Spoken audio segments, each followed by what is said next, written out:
चलिए अब बात वैशाली के तीसी औता में संदिग्ध परिस्थितियों में 3 लोगों की मौत के बाद हड़कंप मचा हुआ है।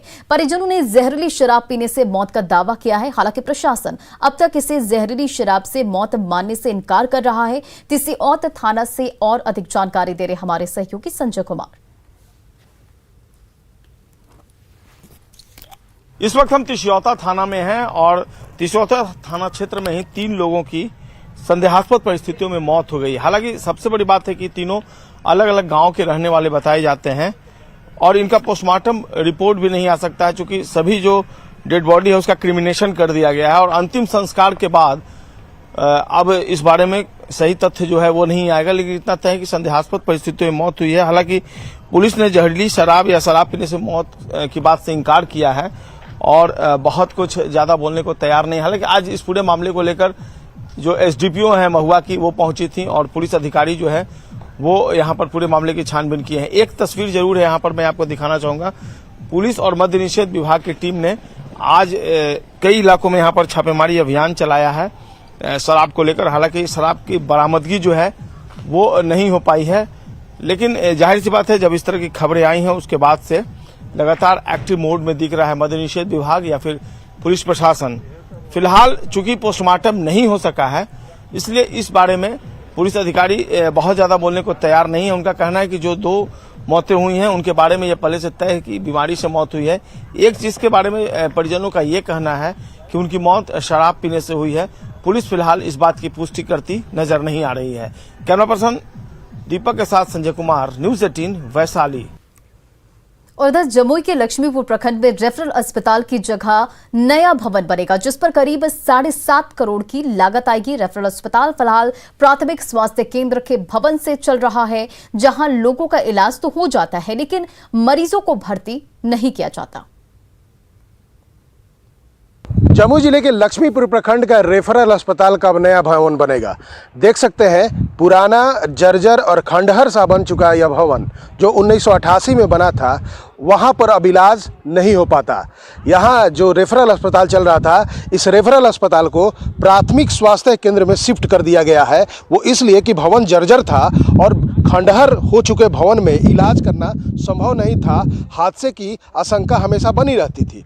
वैसी स्थिति में स्वास्थ्य विभाग ने यहाँ के रेफरल अस्पताल को प्राथमिक स्वास्थ्य केंद्र लक्ष्मीपुर में शिफ्ट कर दिया गया, जहाँ पर इलाज तो होता है लेकिन मरीज भर्ती नहीं हो पाते हैं, क्योंकि उन्हें रहने के लिए वहाँ पर पर्याप्त जगह नहीं है।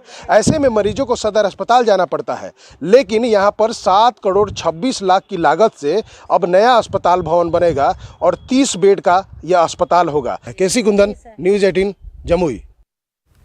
और समुद्री चक्रवात जवाद को लेकर रामगढ़ जिले में विशेष सतर्कता बरती जा रही है। मौसम कृषि विज्ञान केंद्र के मुताबिक आज और कल बारिश हो सकती है और बताया गया है कि रामगढ़ के पूर्वी हिस्से गोला, चितरपुर, दुलमी प्रखंड में ज्यादा बारिश की संभावना है।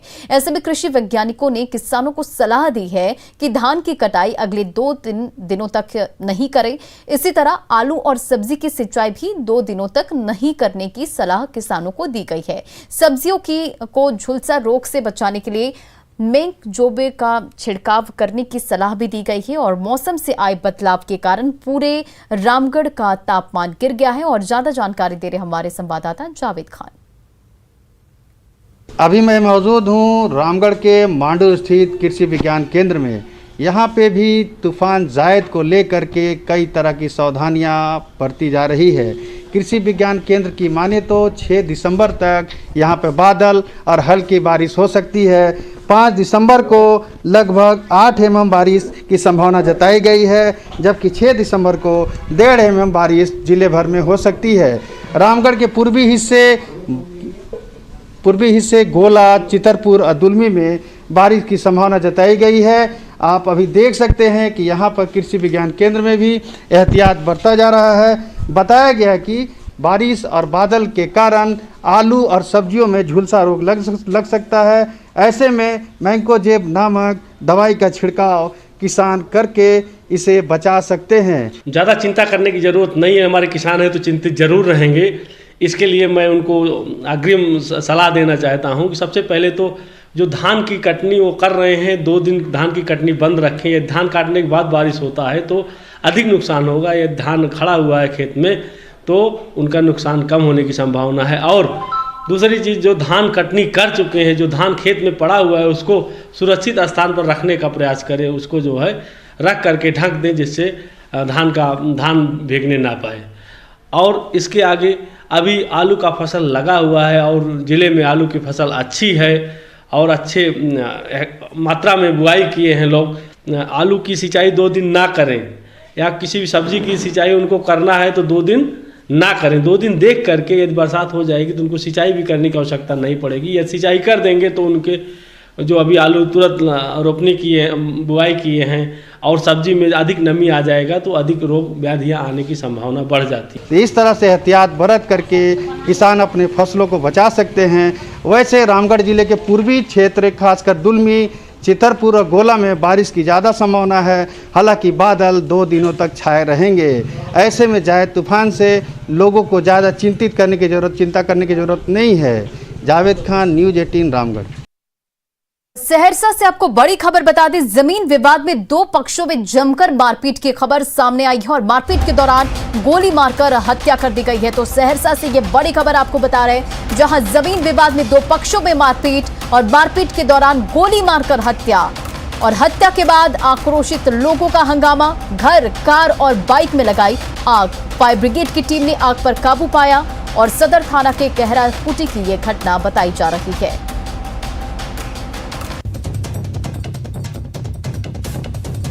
तो ये तस्वीरें आप देखिए, लोगों में आक्रोश और जमीन विवाद में 2 पक्षों में मारपीट हुई। और इस पर अधिक जानकारी के साथ हमारे सहयोगी अनुभव हमारे साथ है। अनुभव, क्या कुछ इस पर अधिक जानकारी है?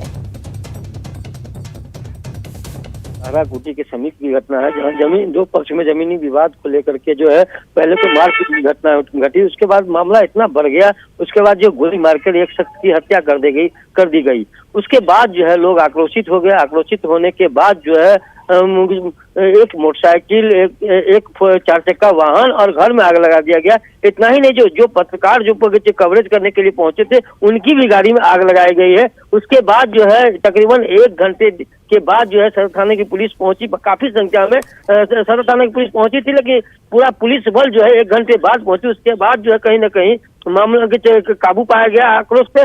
उसके बाद जो है अभी भारी संख्या में जो है पुलिस बल मौजूद है और मामला शांत हो गया। जी, अब पुलिस की कार्रवाई कहां तक पहुंची है?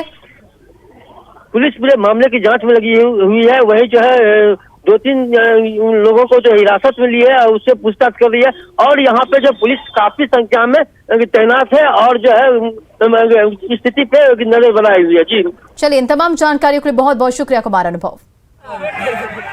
तो देखिए, ये तस्वीरें आपको सहरसा से दिखा रहे हैं, जहां जमीन विवाद में 2 पक्षों में मारपीट हुई है और मारपीट के दौरान गोली मारकर एक हत्या भी कर दी गई है। साथ ही आपको बता दें कि आक्रोशित लोगों ने जमकर हंगामा भी मचाया, वहां खड़ी गाड़ियों पर भी आग लगा दी और पत्रकार जो वहां पर मामले की जानकारी के लिए पहुंचे थे, उनकी भी गाड़ियों में आग लगा दी गई। और काफी मशक्कत के बाद फायर ब्रिगेड की टीम ने आग पर काबू पाया और फिलहाल पुलिस पूरे मामले की छानबीन में जुटी हुई है।